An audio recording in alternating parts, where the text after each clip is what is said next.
Fox Weather's Katie Byrne is down in London, Kentucky right now. Have you talked to anybody, that actually went through this tornado? What was it like for these people? Ari, I'm going to introduce you to a couple who lived through this tornado right now. And imagine this, they were in their home, which is here. It used to be here. You're not seeing it anymore because it essentially flew away when those strong winds moved in. And this is all that's left when they stepped outside or kind of woke up from what seemed like, I'm sure, a nightmare. Karina and Roger with us now. I mean, walk us through what happened that night. I mean, we just, it all kind of happened quickly, and we just couldn't do too much. It was just, we got the shelter in place warning, and then we just went to the small bathroom, or the smallest room in the house, and just laid down on the floor. And then after the tornado passed, we thought we had just fallen down, but we realized we were just about 10, 15 feet out, and then the house was gone. And show us where the bathroom was. I mean, it's hard to... Yeah, so you see where that red pipe is? Yeah. That's where we were when we started, and then about 15 feet out more, that's where we landed. There was a lot more debris around. I was next to a water heater and a toilet, and then the walls just fell out like in front of us. Lifted you while you were holding each other and your dog. Yeah, Shadow was with us while we were in the bathroom.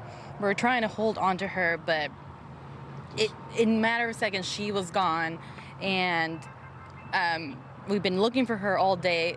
Thankfully, we've spotted her today, but she is still probably a couple blocks away, more like a block away, and she keeps running away. She's very skittish. She's scared of people. She's spotted us, but she's so she's rattled just scared. That she doesn't know who we are right now. Oh. And we didn't know. We thought she was dead. And then the neighbors said that they saw her and she was looking for her the day after. The same neighbor that took us into her basement after this happened, because there was another tornado coming, and she really helped us so much. She let us borrow her phone. She just took us to the hospital. It was just, she helped us out a lot, and everyone was helping each other out. That's like, everyone was just looking out for anyone else and just trying to come together and see if anyone needed anything. And we're seeing that today. I mean, so many people, friends, family here helping you. I know you essentially used your body as a shield to protect Karina, protect Shadow, and you ended up with a serious injury. Yeah, I wrapped my hands around her head, and as soon as I did that, the house blew away and something hit me, and I just felt like a minor just smack.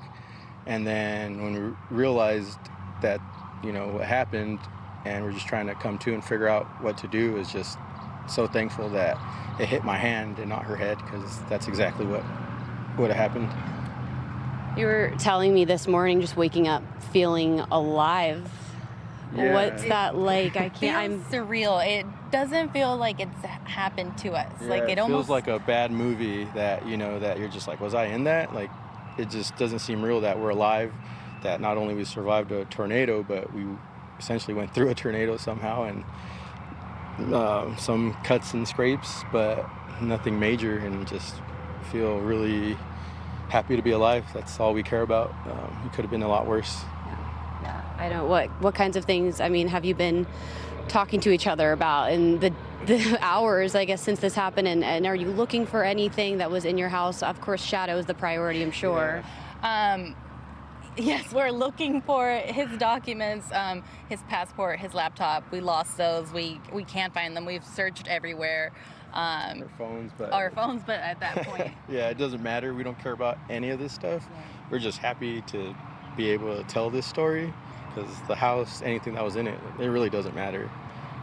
We could care less. All this stuff is replaceable. It's just, we're not replaceable. Right. It's really overwhelming to see how fragile it is, and we just feel so overwhelmed that we made it out.